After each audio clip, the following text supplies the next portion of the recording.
भगवान सुखदयानंद रे जय हो मंडली जय हो। बाप रे महाराज जय हो आनंद रे मंडली। मंडल कहाँ दे मंडली? खेत हर के ही महाराज लोग लेकर मन नहीं दिखाते हो। 400 बिहाव है महाराज, एक कुछ नूनी बाबू नहीं होते। अब नहीं उतरे नहीं उतरे महाराज। तोर का नाम है वो? कांति महाराज।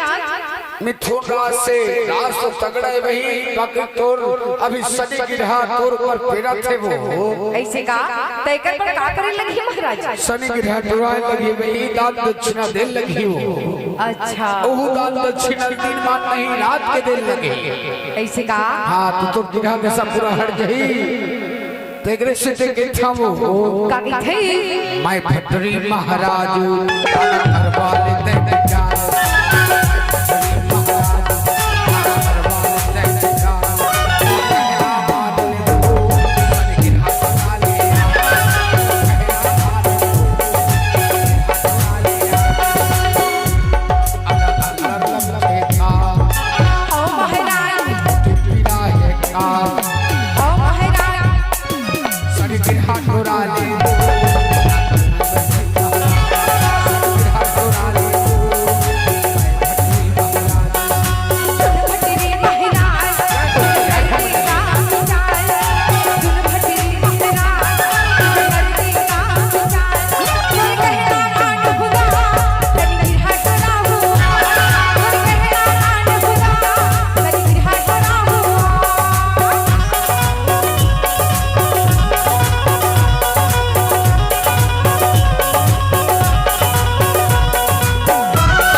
सब सामान लावे तब तोर दुल्हा तुठी बही।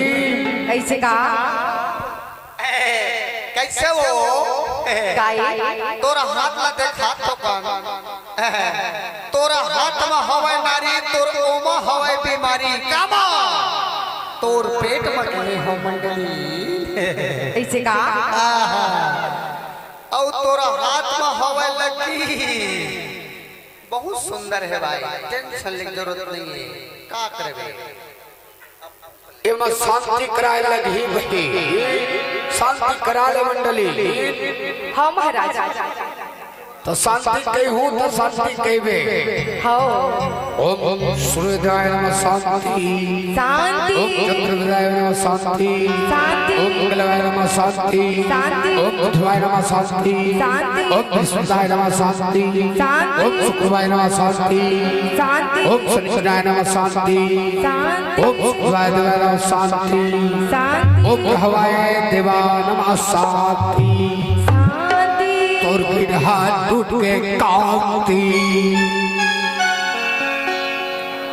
ही दिया मतलब वो तो लोग ले कहो जे भाई ई जगह कामार मोर गिरहा टोरे रे तबे किथो ताकि थी मैं मंत्री महाराज आपा हसरा ले आजू मैं मंत्री महाराज हसरा ले